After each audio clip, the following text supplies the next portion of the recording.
সুব্রত আয়ুর্বেদিক। আচ্ছা আচ্ছা, ডক্টর শিপার ভৌমিক একটু আগে চলে গেলেন নিউজ বাংলা প্রতিনিধি।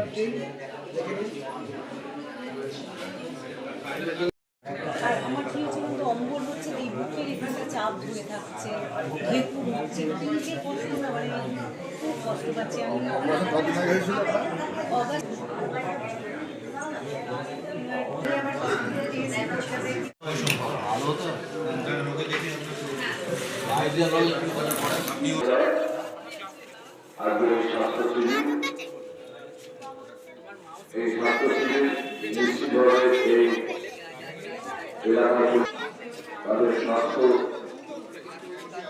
আমি একদম অভিনব চমক, যেটা মানুষের পিছিয়ে পড়া মানুষের একটু চিন্তাভাবনা করে আজকে পুরোসি ৭৫ বছরে একটা অভিনব প্রয়াস। কী বলবেন? না, আমি এখানে পিছিয়ে পড়া মানুষদের দেখলাম না। এখানে সমাজে যে মানুষগুলোকে দেখলাম তারা প্রতিষ্ঠিত মানুষ, কিন্তু প্রতিষ্ঠিত মানুষ হোক আর পিছিয়ে পড়াই মানুষ হোক, তাদের শরীর সবার কিন্তু এক। ঈশ্বর কিন্তু সবাইকে শরীর একই রকম দিয়ে হয়েছে, দুটো চোখ, দুটো কান, একটা নাক, এরকমভাবে সমস্ত শরীরে যা যা পার্টস আছে, এর মধ্যে কোনো পিছিয়ে পড়া আর এগিয়ে থাকা মানুষের ব্যাপার নেই। এখানে যে এরা ক্লাব থেকে উদ্যোগ নিয়েছে, সব ধরনের মানুষই এখানে তাদের চিকিৎসার জন্য আসছেন, আমি যেটুকু দেখলাম এইটুকু সময়ের মধ্যে। এবং সকলেরই কিন্তু রুটিন মাফিক একটা স্বাস্থ্য পরীক্ষা হওয়া দরকার। এই স্বাস্থ্য পরীক্ষা আমরা না করে অনেক সময় এরকম দেখা যায় যে আমরা অনেক দিন ধরে নিজের শরীরের মধ্যে একটা রোগ পুষে আসছি, তার কিন্তু যে শরীর চলছে, গাড়ি চলছে, কিন্তু গাড়িতে চলতে গেলে যে সবসময় টাইম টু টাইম তাকে রিপেয়ারিং করা দরকার, তার কী সমস্যা আছে সেগুলো দেখা দরকার। সেটার জন্য এই ধরনের শিবির প্রত্যেক পাড়ায় পাড়ায়, প্রত্যেক এলাকায়, প্রত্যেক পল্লীতে এরকম হওয়া দরকার। নিশ্চিতভাবে সরকারিভাবেও বিভিন্ন জায়গায় এই ধরনের কর্মসূচি হয়, কিন্তু সরকারি কর্মসূচি থেকেও অত্যন্ত জরুরি হচ্ছে যারা ক্লাব, সংগঠন, বারোয়ারি পুজো কমিটি যারা করেন, তারা যদি এই উদ্যোগটা নেয়, সেটা আরও ভালো, আরও সুন্দরভাবে, আরও মানুষের মধ্যে প্রচার এবং একাগ্রতা বাড়ে। আমরা চাই এই ধরনের শিবির সব জায়গায় হোক। আমরা এই শিবিরের বিষয়ে সব রকম সহযোগিতা চন্দননগর পৌর নিগমের পক্ষ থেকে করব, এই অঙ্গীকার আজকের দিনে আমরা এই শপথ নিই। সকলে ভালো থাকবেন, হ্যাপি নিউ ইয়ার। পিছিয়ে পড়া মানুষের কথা চিন্তা ভাবনা করে আজকে স্বাস্থ্য শিবির, কী বলবেন? আপনি তো জানেন পুরশ্রী পূজা কমিটি 2025 এবছর আমাদের প্লাটিনাম বর্ষ। এই বর্ষে আমরা শুধু মায়ের আরাধনার মধ্যেই সীমিত থাকিনি। আমরা যেরকমভাবে মায়ের আরাধনা করেছি অত্যন্ত সুশীলভাবে, পবিত্রতার সাথে, নিষ্ঠার সাথে আমাদের মহিলা সদস্যদের নিয়ে, ঠিক পাশাপাশি আমরা সমাজ কল্যাণমূলক কাজের বিভিন্ন রকম আমরা ব্যবস্থা নিয়েছিলাম। আপনি সবটাই কভার করেছেন। সেই 15 আগস্টের রক্তদান শিবিরের মধ্য দিয়ে আমরা শুরু করেছি। বর্ষব্যাপী নানান রকম সমাজ কল্যাণমূলক কাজ করেছি। শীতকালীন বস্ত্র বিতরণ থেকে শুরু করে দুস্থদের খাওয়ানো, বিভিন্ন রকম অনুষ্ঠান আমরা করেছি, আপনি সবটাই জানেন। তারই অঙ্গ হিসাবে আজকে আমাদের হচ্ছে এই স্বাস্থ্য শিবির এবং মরণোত্তর চক্ষুদান অঙ্গীকারপত্র সংগ্রহ করা।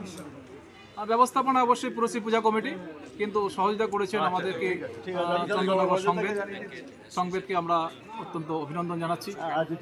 পাশাপাশি আপনি যেটা বলছেন যে আজকে স্বাস্থ্য শিবির নিয়ে কী বলার আছে, স্বাস্থ্য শিবির নিয়ে মূলত একটা জিনিসই বলার আছে, সেটা হচ্ছে যে আমাদের সমাজ তো বিভিন্ন রকমভাবে অর্থনৈতিকভাবে আমরা বিভাজিত হয়ে আছি। প্রচুর বিত্তশালী মানুষ আছেন, মধ্যবিত্ত মানুষ আছেন, নিম্নমধ্যবিত্ত মানুষ আছেন, গরিব অংশের মানুষ আছেন।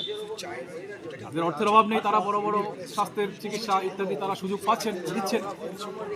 কিন্তু যে অংশের মানুষ অর্থ ব্যয় করে চিকিৎসা নিতে পারছেন না, সেই অংশের মানুষের কথা ভাবনা চিন্তা করেই মূলত আমরা চন্দননগরের বিশিষ্ট যে ডাক্তারবাবুরা রয়েছেন বিভিন্ন ডিপার্টমেন্টের, সে জেনারেল ফিজিশিয়ান থেকে শুরু করে কার্ডিয়াক থেকে শুরু করে গাইনোকোলজিস্ট থেকে শুরু করে ডার্মোলজিস্ট থেকে শুরু করে নানান রকমের চক্ষু পরীক্ষা, হ্যাঁ, এই সব ব্যবস্থাগুলো আমরা নিয়েছি সংবাদের সহায়তা নিয়ে।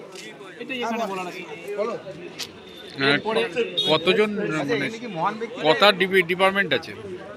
এই বিষয়টা আজকের যে মূল বিষয়টা এটা অর্গানাইজ করছেন মূলত সংবেদ, ব্যবস্থাপনা আমরা রয়েছি। তো সংবেদের যে কর্ণধার আমাদের মধ্যে আছেন রজত চক্রবর্তী মহাশয়, উনি আজকের বিষয়টা নিয়ে বিস্তারিত ব্যাখ্যা করবেন। অনেকগুলো আইটেম আছে আপনাদের, কি বলবেন?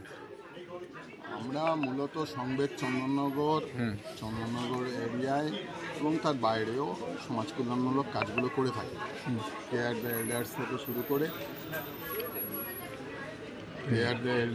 শুরু করে আমাদের একটি সংবেদ পাঠশালা, পিছিয়ে পড়া ছেলে মেয়েদের নিয়ে প্রায় 40-50 জন স্টুডেন্ট আছে, তাদের পড়াশোনা করানো। মায়েদের পাঠশালা চলে, অর্থাৎ পিছিয়ে পড়া মায়েরা সেই পাঠশালা পাঠশালা চলে, মায়েদের পাঠশালা চলে, সেখানে মায়েরা ব্যাগ তৈরি করে, স্বনির্ভরতা বিভিন্ন কাজগুলো চলে। কেয়ার দ্য এল্ডার্স বয়স্ক একা থাকা মানুষরা বিভিন্ন জায়গায় আজকে সব থেকে বেশি সাফারার, তাদের কোনো সমস্যা হলে ডাক্তার থেকে শুরু করে সমস্ত কিছু। সংবাদ চন্দননগরের সঙ্গে ডাক্তাররাও যুক্ত আছেন। তো পুরশ্রী পূজা কমিটির 75 বছরে আমাদেরকে ডেকেছিলেন যে একটা স্বাস্থ্য শিবিরের ব্যাপারে। স্বাস্থ্য শিবিরের চন্দননগরের যত বিখ্যাত ডাক্তাররা আছেন তারা আজকে এখানে এসেছেন।